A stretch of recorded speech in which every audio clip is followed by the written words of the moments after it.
여러분 안녕하십니까. 오늘이 토요일 날이죠.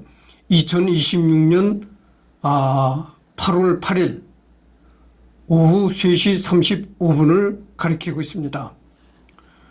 이제 여기를 할 차례죠. 전설의 시작배일연구소. 그 다음에가 이제 그 사회복지 운동가로서 그렇게 발명사기꾼으로 악명이 높은 벨조차 순수 악인이라고 할 수는 없는데 다름 아닌 장애인 복지 운동을 통해 사회적 후생을 높이려고 했기 때문이다. 내가 그 전번 시간에도 내가 얘기를 했잖아요. 이 벨이 전화기를 발명했다고는 하는데 그 전에도 남이 그 연구한 그 성과를 도둑질에다가 많이 이용을 했다. 그리고 이미 남이 연구한 거를 정말 모방을 해가지고 여러 가지 특허 소송까지 휘말리게 되었다. 그런 참 어떻게 보면은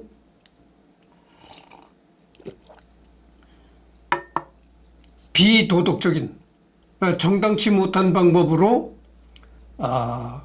이 전화기를 벨이 연구했다는 그런 타이틀을 정당하지 못한 방법으로 이제 그런 딱지를 붙였다 이런 얘기죠. 벨의 어머니는 청각장애인이었다. 그는 평생 청각장애와 농아의 재활에 대해 관심이 깊었으며 그 연구의 일환으로 인간의 발성기관을 흉내낸 기계를 여러 만들었다. 기계식으로 움직이는 구강에 심지어 시체에서 떼어낸 혀까지 끼워놓은 섬찟한 기계에서부터 자석과 코일로 만들어진 나중에 전화라 불리게 되는 전기장치에 이르기까지 말이다. 헬렌 켈러의 부모에게 중년 스승인 앤 설리번이 있던 버킨스 맹학교를 소개해 준 것 역시 그의 업적. 이미 다른 용도로 개발된 전화기도 벨의 입장에서는 농아들이 원격으로 의사소통할 수 있게 하는 기계를 만들려던 데에서 개발하기 시작했던 것이다. 물론 결과는 특허 갈취에 불과했지만 여기도 나옵니다만 특허를 갈취하고 남이 연구한 기술을 빼돌리고 이렇게 가지고 자기가 이제 공식적으로 전화기를 발명했다는 그런 타이틀을 붙이게 된 것이죠. 정작 벨은 장애인들과는 상극인 우생학을 믿었다는 것이 재밌는 점인데 보통 우생학에서 주장한 바로는 장애인을 물리적으로 대를 끊게 만들어야 한다는 비인권적인 사상에 불과하지만 벨의 우생학은 기술의 발전을 통해 장애인을 어떻게든 비장애인으로 만들려는 것이었다. 현대의 잣대로 보면 마냥 좋다고는 볼 수 없지만 어쨌든 결과는 좋았다. 인셈. 실제로도 상수를 했다시피 장애인들을 위한 많은 자선사업을 하기도 했다. 그렇게 비도덕적인 방법으로 전화기를 발명했다는 공적인 타이틀을 붙인 사람이 실제는 좋은 일을 많이 했다는 겁니다. 장애인들을 위해서도 자선사업도 펼치고 그랬다는 거죠. 그러니까 양면이 있는 거죠.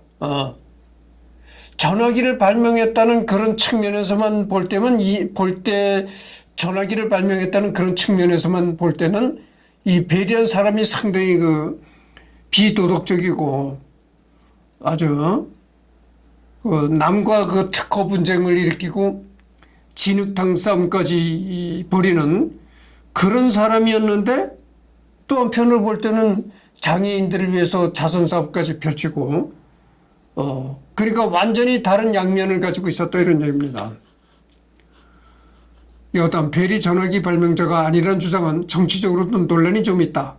캐나다에서는 2002년 6월에 미국 하원에서 무치를 전화기 발명자로 인정하자 곧바로 6월 20일에 의회에서 만장일치로 벨이 전화기 발명자라는 결의안을 통과시켰다. 벨은 전화기 발명 직후 미국으로 귀화했는데 그전에 영국령 캐나다 자치령에 거주하고 있었고 캐나다인들은 벨을 캐나다인으로 생각하고 있다. 더러운 방법으로 전화기 특허를 따낸 벨이지만 정작 회사를 차린 후에는 에디슨이 전화기와 힘겨운 싸움을 벌여야 했다. 심슨 가족 시즌 17 2화에서 본인이 전화기를 발명했다고 말하자 옆에 있던 엘라이샤 그레이가 항의한다. 물론 특허 번호 안 보이냐고 씹는다. 2013년 벨이 실험용으로 쓰던 레코드판에서 그의 육성을 레이저 기술로 재구성해 복원하는 데 성공했다고 한다.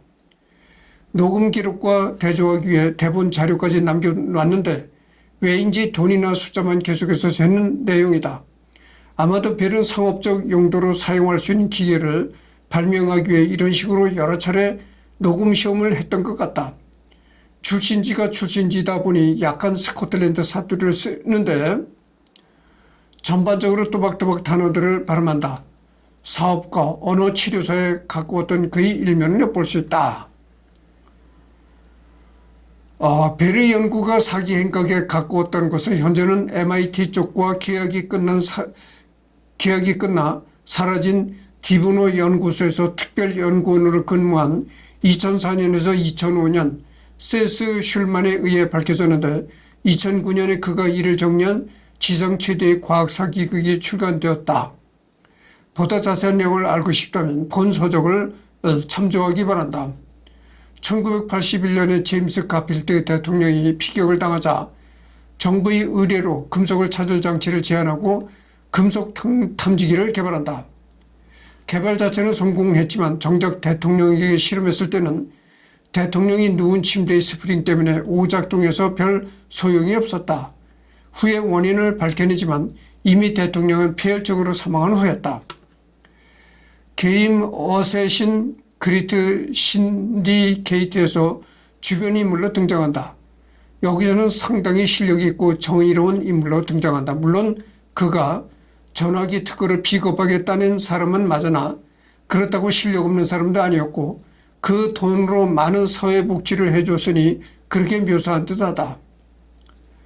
어릴 때 그의 아버지가 시계를 낚아달라고 하자 분해해서 내부를 모조리 비누로 세척하는 짓을 해서 시계를 작살냈고 크게 혼나고 나서도 뭐가 잘못됐는지를 전혀 알지 못했다고 한다.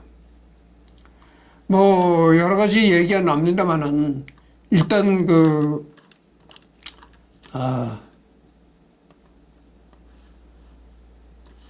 알렉산더 그레엄 벨은 끝났습니다. 전날 내가 말이죠. 알렉산더 그레엄 벨에 대한 그 일생, 알렉산더 그레엄 벨에 대한 일생을 영상으로 만들어가지고 올렸던 적이 있습니다. 그래서 하여튼 뭐 근거롭고, 그래서 완전히 그 알렉산더 그레엄 벨은 끝났습니다. 그래서 뭐 또 다른 사람을 선정해서 해야 되겠죠. 그래서 뭐 심사숙고해가지고 다른 사람을 또 선정해가지고 하도록 하겠습니다. 그래서 다른 사람을 선정해서 하는 중간에 또 여러 가지 영상들을 제작해서 이제 올리려고 해요. 그러니까 뭐 시청해 주시기 바랍니다.